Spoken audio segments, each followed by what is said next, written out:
샬롬 수요 기도에 오신 여러분들 모두 환영합니다. 오늘은 하브루타란 무엇인가 강의로는 7번째 강의고요. 저희가 오늘 같이 배울 장으로는 제5장을 같이 볼 예정입니다. 처음에 이 책을 볼 때만 해도 사실 너무 이렇게 그런 말로 좀 되게 스트레스 많이 받았고 책이 너무 어려웠었는데 이제 조금 그런 지점을 지나간 것 같아요. 그래서 같이 읽어주시는 분들 그리고 이렇게 기도회에서 같이 들어주시는 분들의 이제 기도와 응원 덕분이라고 생각하고 오늘 강의도 잘 기도하는 마음으로 해보도록 하겠습니다. 오늘은 이제 경청하기의 단계입니다. 이전에 제4장은 해석을 위해 질문하기의 단계였습니다. 질문하기만 해도 이제 내가 먼저 자아 성찰을 잘 비판적으로 한 후에 상대방을 배려한 상대방에게 정말 개방적으로 좋은 질문을 할 수 있는 그 방법에 대해서 이야기하는 것을 배웠었는데요. 오늘은 그렇게 질문을 한 후에 내가 듣는 그 연습부터 해서 정말 다시금 내가 그 본문이 하는 말을 듣는 것, 그리고 나의 짝이 나에게 하는 말을 듣는 것, 그리고 나 자신이 이제 듣는 것까지도 다 포함해서 경청하는 방법에 대해서 알아보도록 하겠습니다. 경청하기 하면 우리가 보통 저희 아이들이 이제 어린이집에서도 이제 경청반이었던 적이 있었어요. 경청하다는 거를 이제 우리나라나 전 세계적으로도 많이 중요하게 여기잖아요. 잘 듣는 걸로 알고 있죠. 근데 오늘 우리가 함께 알아나갈 이 경청하기라는 것은 단순히 이제 귀 기울여서 듣는 그 개념을 넘어서는 더 고차원적인 그런 개념이라고 볼 수 있습니다. 여기에는 의식적으로 집중하는 노력과 이해되지 않는 부분에 대한 열린 태도를 가지고 적극적으로 생각하며 듣는 것이 필요하다고 하는데요. 저는 이 부분을 들으면서 제 예전 어렸을 때의 그런 모습들이 많이 떠올랐습니다.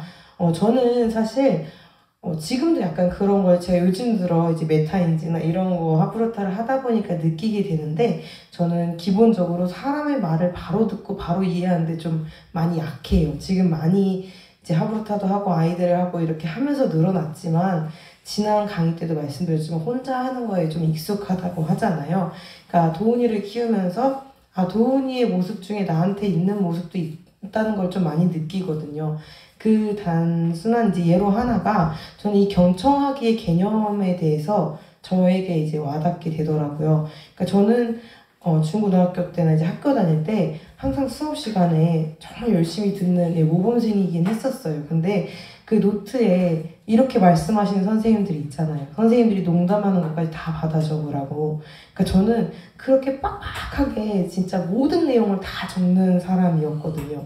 그러니까 제 노트를 그래서 아무도 가져가려고 하지 않았어요. 가져가도 이해를 못하니까 이거저거 다 써놓은 막 그런 노트를 그렇게 갖고 있는 스타일이었었는데, 아이러니하게도 제가 물론 이제 시험도 그래도 잘 봤고 모범생이었지만, 아이러니하게 특히나 이제 제가 좀 상대적으로 약한 과목들, 과학이나 이제 사회 같은 과목을 할 때 되게 무서웠어요. 선생님이 저한테 질문할까봐.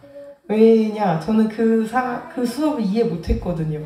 그러니까 이해를 못하고 그냥 그 수업을 그냥 열심히 듣기만 한 거예요. 그러니까 말 그대로 듣고 옮겨 적기만 했던 거예요. 그러니까 그날은 열심히 들었지만, 이게 저는 이제 단순히 귀 기울여 듣는 제가 했던 것이 그 경청의 개념이고, 이 하브루타 안에서 원하는 그 경청의 개념, 내지는 이제 메타인지의 개념으로 봤을 때 그 경청은 아니었다는 걸 전 이 단원을 통해서 깨달았어요.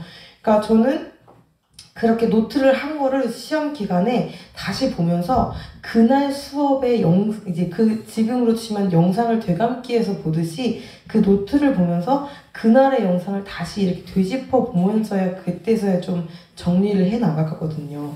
그리고 대학교 때 저랑 친한 언니가 저에게 한번 되게 약간 기분 나쁜 걸 쌓아뒀다가 한번 이런 얘기를 한 적이 있었어요. 너 내 말 안 듣냐고. 그래서 왜 그런가 했더니, 제가 습관적으로 한 번 들을 때 한 번에 대답을 못하고 네? 네? 이렇게 해서 두세 번 이렇게 듣는 게, 물어보는 게 습관이었던 거예요. 그러니까 그만큼 이 경청이라는 게 그냥 자세와 이런 듣는 모습만으로는 한계가 있었던 거죠. 그러니까 제가 이 의식적으로 집중하려는 노력이나 내가 이 사람의 말을 직접적으로 정말 이해하겠다는 그 태도는 갖추지 못했던 거예요. 그러니까 그게 이제 봤을 때 저의 타고난 그런 측면, 사람들과 이렇게 어울리는 거에 약간 이제 어려움을 가지고, 근데 어떻게 보면 도훈이를 보면서 느끼는 게 이제 나만의 세계가 좀 있었던 그런 때가 아니었을까 생각을 해봤습니다. 그래서 딱 그렇게 생각했을 때, 근데 우리도 약간 그런 사람들 많을 거예요. 겉으로 보면 되게 경청하고 있지만 그 사람을 진짜 이해하면서 집중하고 듣는가를 생각해 보면은 안 그런 부분이 많죠. 또 다른 개념으로 생각하자면 이제 그런 분들도 있잖아요. 저도 이제 그런 때가 있는데 딱 누가 말을 하는데 완전 내가 생각하는 것과 반대의 이야기를 하고 있으면 듣는 것 같지만 그 속으로 계속 반박할 생각만 하고 있잖아요. 그러니까 이거는 약간 의식적으로 집중하려고는 하지만 열린 태도로 듣는 건 또 아니라고 볼 수 있는 거죠. 그러니까 여기서의 경청하기는 특히나 하브루타에서는 정말 열린 태도, 내가 틀릴 수도 있고 내가 잘못된 건 언제든 수정할 수 있다는 그런 열린 태도를 가지고 이 사람이 지금 나에게 어떤 것을 알려주려는가를 정말 귀를 열고 의식적으로 진지하게 들어야 한다는 것을 이야기하고 있습니다. 그래서 여기서 경청하기를 한 문장으로 정리를 한다면 바로 나의 그 해석 과정에 있어서의 뭔가 부족한 거라든지 잘못된 거, 때로는 내가 빼야 할 것까지도 다 통틀어서 보완하는 역할이라고 볼 수 있을 것 같습니다. 네, 그래서 결국에는 이 삼각구도가 또 나타나는 거죠. 그러니까 이 경청한다는 게 단순히 나와 하브루타 짝이 되고 있는 그 사람의 말을 듣는 것만이 아니고 본문, 그죠? 본문이 나에게 하는 그것도 다시 경청해서 들어야 하고 관계, 그죠? 짝과의 관계 속에서 경청해야 하는 것도 기본이거니와 네, 하브루타 내 자신이 스스로 다시 본문을 이해하면서 다시금 또 내 자신의 소리에 경청하는 것도 모두 다 이 경청하기 실습의 단계에 속한다고 볼 수 있습니다. 그래서 여기서는 이제 실제의 예에 대해서 이렇게 설명을 해주고 있어요. 그래서 요게 저도 이제 전에 비슷하게 아이들 그림책을 읽어주는 그런 강의를 갔을 때 이렇게 해주시는 걸 한번 본 적이 있었거든요. 근데 여기도 이제 크게 치면 지금 이제 한 줄로 읽는, 한 줄씩 읽는 하브루타 학습, 그리고 그 다음에는 그걸 토대로 생각하고 질문하고 이야기하는 그런 단계, 그리고 마지막으로는 그것을 하면서 느낀 학생들의 소감문을 쓰는 거, 이렇게 세 단계로 이야기를 하고 있습니다. 여기서 이제 대표적인 것이 가장 이제 학습의 중심이라고 볼 수 있는 게 한 줄씩 읽는 하브루타 학습인데요. 여기서는 이제 탈무드, 그 중에서도 이제 우화나 이런 적당한 길이에 그리고 적당한 이야기에 짜임이 있고 등장인물도 있으면서 문학적인 어느 정도의 그런 소질도 가지고 있는 그런 주제, 어떤 그런 글을 가지고, 작품을 가지고 이 하브루타 학습을 해야 한다고 나오고 있습니다. 그러니까 여기서는 정말 한 줄씩 읽어 나가는 거예요. 그래서 이제 한 줄만 보일 수 있는 그런 도구 같은 걸 준비를 해서 한 줄을 먼저 읽게 한 다음에 그 짝과 대화를 나누는 것입니다. 거기에 그 대화에는 어떤 게 있냐면 이 내용에 대한 이해뿐만이 아니라 그럼 다음에 어떤 질문이 될 건지, 아니면은 이 줄을 읽었을 때 이 등장인물에 대해서 어떤 질문이 들었다든지, 그러면 아니면은 그 질문을 듣고 짝이 뭔가 잘못 이해하고 있다거나 아니면 내가 뭔가 추가적으로 알려줄 게 있거나 하면은 그것을 코멘트 해주는 그런 과정으로 이제 읽어나가는 과정입니다. 그래서 여기서 가장 중요한 것은 앞에서도 말씀드렸지만 경청하는 자세 안에 들어있는 그 열린 태도인 거예요.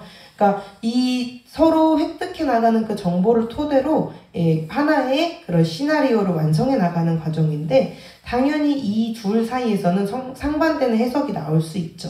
근데 그럴 때 이것을 너도 맞고 나도 맞아 이런 식으로 그냥 지나가는 것이 아니라 이 둘이 반드시 한 가지의 해석으로 도달할 때까지 이야기를 나누어야 합니다.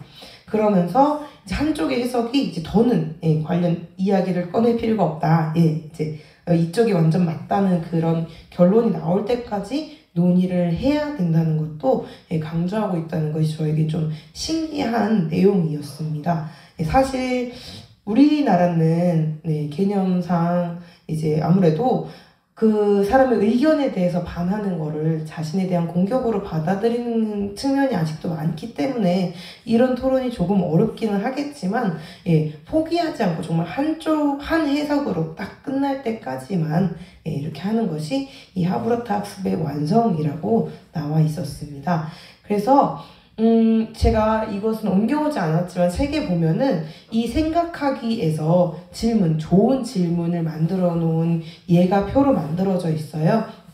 그래서 앞에서 이 짝 두 학생들이 그 학습을 충분히 한 후에는 그럼 충분히 되었는가를 확인하고 다시금 우리가 둘이 이야기하면서 놓친 게 없는가를 도와주는 역할을 이 선생님과 질문이 이제 하는 단계입니다. 생각하기 단계인데요. 그래서 그 주어진 질문이나 표에 있는 어떤 문구들을 읽어나가면서 자신이 지금 해석한 과정을 다시 생각하면서 질문에 답해 나가는 과정입니다. 바로 여기서의 목표는 아이들이 그 경청했다는 그 과정 있잖아요. 앞에서도 말씀드렸지만 그냥 잘 듣는 게 아니고 열린 태도로 내가 받아들인 그 경청한 그 체험이 결국에는 나의 그 해석의 깊이, 그리고 나의 그런 결과, 나의 깨달음과 연결되어 있다는 거를, 그만큼 이제 경청하기가 중요한 단계라는 걸 깨닫도록 하는 것이 이 단계의 목표입니다.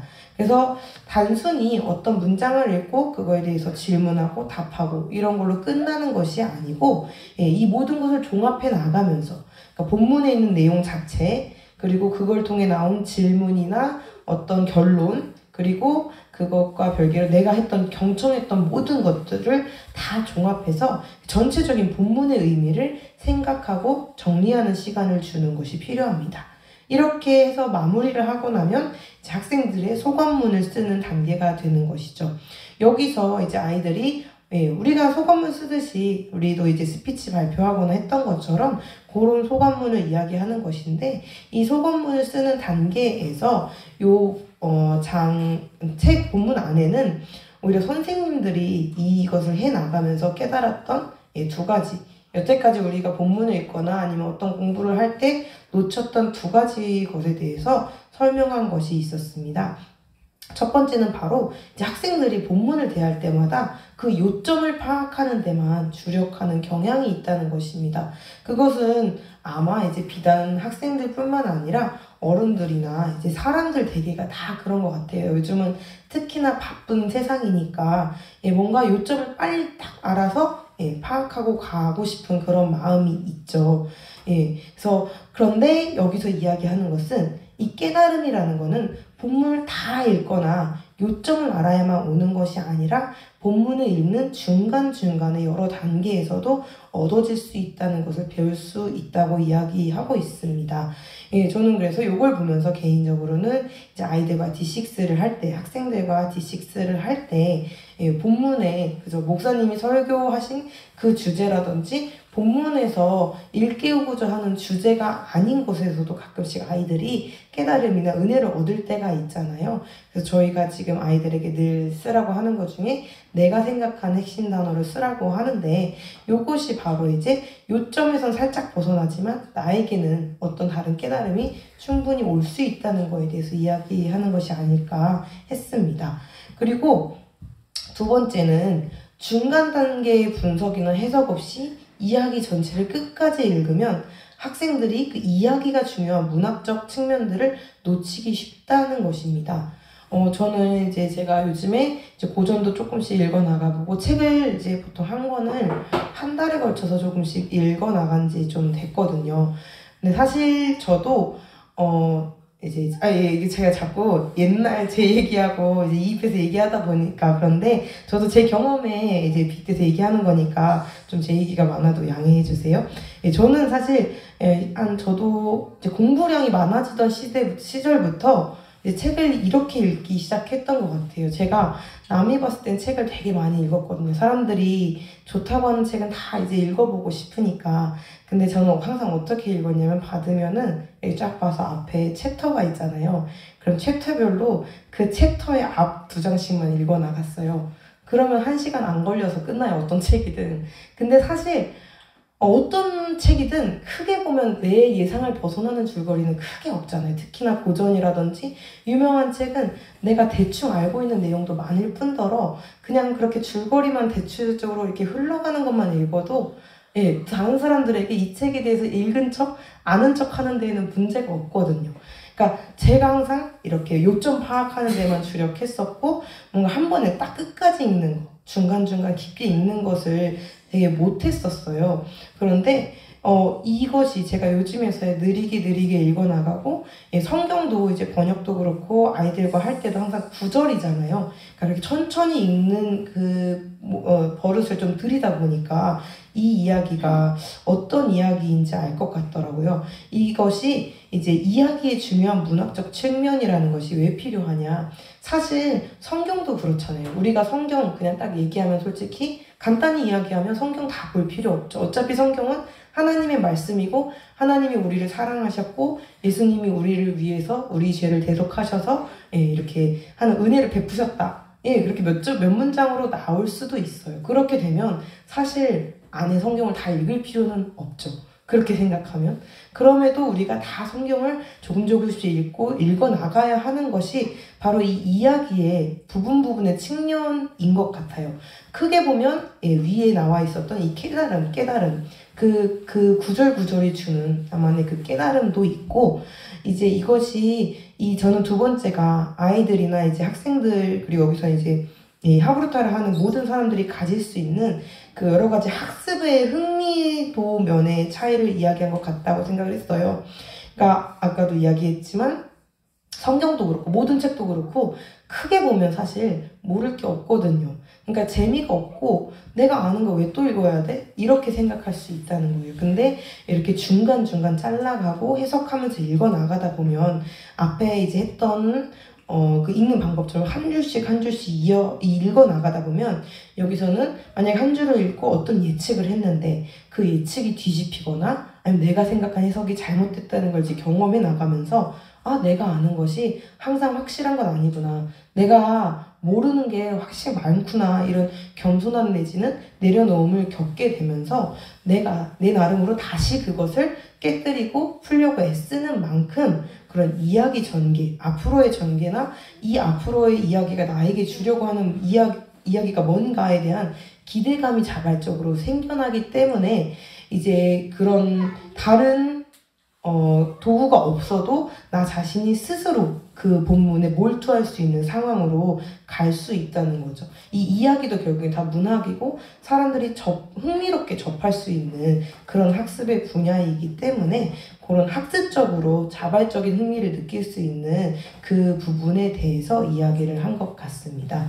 그래서 여기서 마지막으로는 그 경청하기에 집중하면서 천천히 읽는 실습을 함으로 인해서 해석이라는 것이 이 순환적 성격이라는 게 결국에는 이 삼각구도인 거죠. 이 삼각구도의 특징이 뭘까요? 어디든 돌 수 있다는 거예요. 다시 순환할 수 있고 내가 본문을 읽고 짝과 이야기하다가 뭔가 내가 짝과 이야기하면서 내가 읽은 거에 대한 혼란이 생기면 내가 다시 본문이라는 짝으로 넘어가서 다시 본문에게서 경청할 수 있고 때로는 내 자신에게서도 다시 경청할 수 있고 그걸 통해서 다시 또 짝과 이야기를 나눌 수 있고 본문에게도 다시 이야기를 할 수 있고 내 자신에게도 다시 이야기를 할 수 있는 그런 끊임없는 순환의 개념이 경험할 수 있다는 것이 바로 이 경청하기 그리고 경청하기가 들어있는 하브루타의 장점이 아닌가 하는 생각이 들었습니다.